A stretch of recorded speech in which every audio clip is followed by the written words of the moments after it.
Good morning all of you. आज हम पढ़ेंगे ट्रांसलेशन प्रोसेस के बारे में। ट्रांसलेशन प्रोसेस कैसे होता है। सबसे पहली चीज़, ट्रांसलेशन होता क्या है। ट्रांसलेशन एक ऐसा प्रोसेस होता है जिसमें क्या होता है, प्रोटीन बनता है किससे, mRNA से। इसमें क्या है, यही दिखाया गया, mRNA से प्रोटीन बनना ट्रांसलेशन कहलाता है। ट्रांसलेशन अकर करता है किसमें, प्रोकार्योट्स और यूकार्योट्स में। प्रोकार्योट ट्रांसलेशन डिफरेंट होता है किससे, यूकार्योट ट्रांसलेशन से। प्रोकार्योट ट्रांसलेशन जो होता है वो 70S राइबोसोम में होता है। यूकार्योट ट्रांसलेशन जो होता है वो 80S राइबोसोम में होता है। अब बात करते हैं प्रोकार्योट ट्रांसलेशन और यूकार्योट ट्रांसलेशन में, दोनों के बीच में डिफरेंस देखते हैं क्या क्या होता है। पहला जो डिफरेंस होता है दोनों में, ये अकर करता है 70S राइबोसोम में। यूकार्योट ट्रांसलेशन अकर करता है किसमें, 80S राइबोसोम में। जो mRNA जो होता है प्रोकार्योट ट्रांसलेशन में वो पॉलीसिस्टोनिक होता है, मतलब कि ये कोड करता है किसके लिए, मोर देन वन प्रोटीन। और जो mRNA में होता है वो मोनोसिस्टोनिक होता है, कहने का मतलब ये कोड करता है ओनली वन पर्टिकुलर प्रोटीन के लिए। इसमें जो पहला अमीनो एसिड होता है वो F मिथ्योनिन होता है, और यूकार्योट ट्रांसलेशन में जो पहला अमीनो एसिड होता है वो होता है मिथ्योनिन।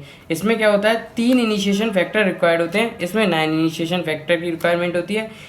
प्रोकार्योट ट्रांसलेशन जो होता है वो कंटिन्यूस प्रोसेस होता है। कंटिन्यूस प्रोसेस का मतलब क्या होता है, ट्रांसक्रिप्शन और ट्रांसलेशन जो होता है वो साइटोप्लाज्म में ही आकार करता है। But in eukaryote translation the process is discontinuous, कहने का मतलब ये ट्रांसक्रिप्शन जो होता है वो न्यूक्लियस में होता है, ट्रांसलेशन जो होता है वो साइटोप्लाज्म में होता है। इसमें जो mRNA होता है वो शॉर्ट होता है और अनस्टेबल होता है, और यूकार्योट ट्रांसलेशन में जो mRNA होता है वो स्टेबल होता है। आइए अब स्टडी करते हैं कुछ स्टेप्स। क्या स्टेप्स होती हैं ट्रांसलेशन। ट्रांसलेशन में भी 3 स्टेप्स होती हैं, initiation, elongation and termination. Initiation में 2 चीज़ होती है। इनिशिएशन में क्या होता है, असेंबली होती है राइबोसोम की किस पे, mRNA पे, मैच्योर mRNA पे। फिर उसके बाद में क्या होता है, अमीनो एसिड का एक्टिवेशन होता है और डिलीवरी होती है उनकी किस पे, tRNA पे।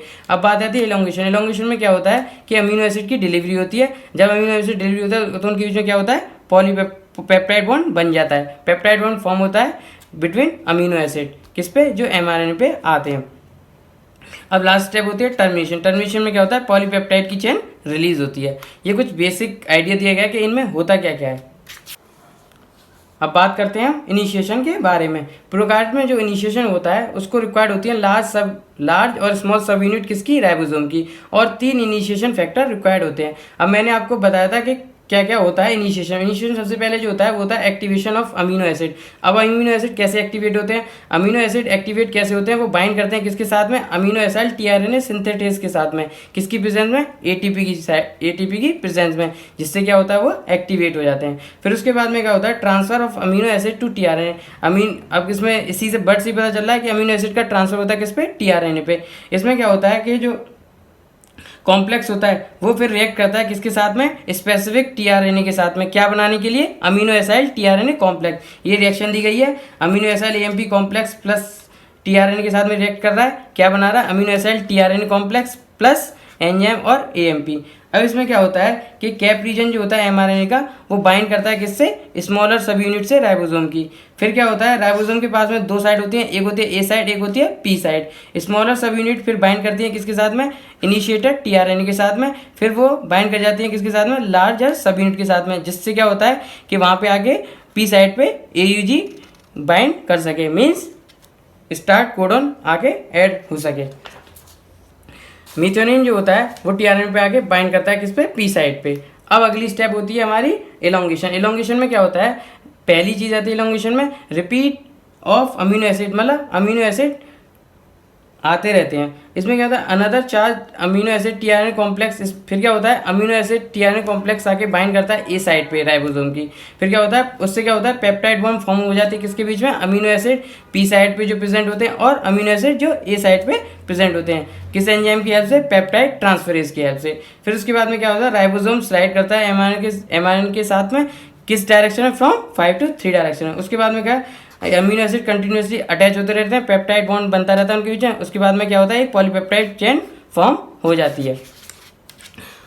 अब आती है हमारी लास्ट स्टेप। लास्ट स्टेप में क्या होता है, जब ए साइड जो होती है वो राइबोसोम की, जब वो रीच कर जाती है किस पे, टर्मिनेशन कोडोन पे आ जाती है, तो वो किसी भी अमीनो एसिड के लिए कोड नहीं करती। फिर से क्या होता है, पॉलीपेप्टाइड चेन जो होती है हमारी डिसोसिएट हो जाती है राइबोसोम से, और उसको कैटेलाइज कौन करता है, RF factor, means release factor इसको कैटेलाइज करते हैं।